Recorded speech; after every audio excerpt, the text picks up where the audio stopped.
ఇక్కడ బెన్యామీన్ గురించి తెలియజేశాడు. బెన్యామీన్ యెహోవాకు ప్రియుడు. బెన్యామీన్ అంటే మొట్టమొదటిగా యెహోవాకు ప్రియుడు. రెండోది ఆయన యొద్ద అతడు సురక్షితముగా నివసించును.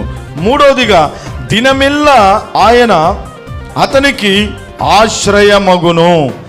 నాలుగోదిగా చూస్తే మనము ఆయన భుజముల మధ్య అతడు నివసించును. 4 ఆశీర్వాదాలు ఉన్నాయి, 4 బ్లెస్సింగ్స్. మొన్న నేను యెహోవాకు ప్రియుడు ఎవరు? బెన్యామీన్. ఎలా అవుతాడని చెప్పాను చెప్పండి. ఎలా అవుతాడు? ప్రార్థన. ఈ లోకంలో అందరూ 700 కోట్ల మంది దేవునికి ప్రియులుగా ఉంటారా? అందరూ ప్రియులేనా? చెప్పండి, అందరూ ప్రియులు అవుతారా?